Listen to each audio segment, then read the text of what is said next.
जीता है जो शुद्ध है। ऐसा कर्म योगी कर्म करते हुए भी कर्मों के फेर में नहीं पड़ता। और जब कोई इस अवस्था में आ जाता है तो उसका सामना होता है अपनी आत्मा से। अपनी आत्मा से साक्षात्कार होने का अर्थ है ईश्वर से साक्षात्कार होना।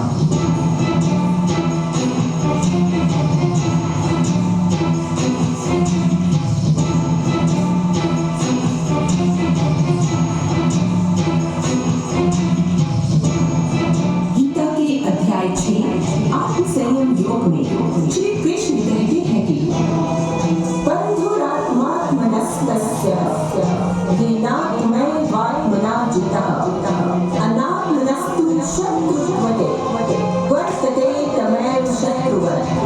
हम अपनी शक्ति और ऊर्जा का एक बड़ा हिस्सा उन लोगों से लड़ने में गंवा देते हैं जिन्हें हम शत्रु या स्वयं के लिए हानिकारक मानते हैं। किंतु हमारे सबसे बड़े शत्रु तो काम, क्रोध, ईर्ष्या, लालच, भ्रम आदि हैं जो हमारे अपने मन में रहते हैं। इनको वश में करना अर्थात मन पर विजय प्राप्त करना तथा जो मनुष्य इन आंतरिक शत्रुओं पर विजय प्राप्त कर लेता है वह पूरे संसार पर विजय प्राप्त कर सकता है। अर्थात यदि हम अपने मन के अधीन हैं तो मन हमारा सबसे बड़ा शत्रु है और यदि हमने मन पर विजय प्राप्त कर ली तो वो हमारा सबसे बड़ा मित्र है।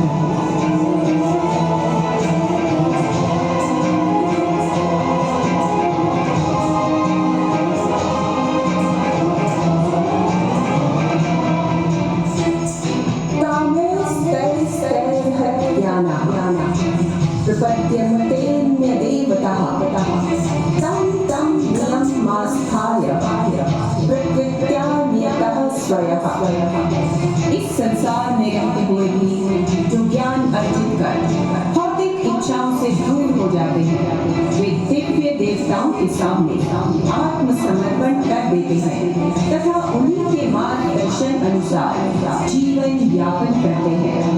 गीता के 7वें अध्याय ज्ञान विज्ञान योग में यही बताया गया है कि ईश्वर सर्वव्यापक है तथा उसके स्वरूप को जानना मनुष्य के लिए आवश्यक है।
प्रदान कर अपने विराट रूप के दर्शन कराते हैं। गीता के 11वें अध्याय विश्व रूप दर्शन योग में भगवान के विराट रूप का वर्णन है।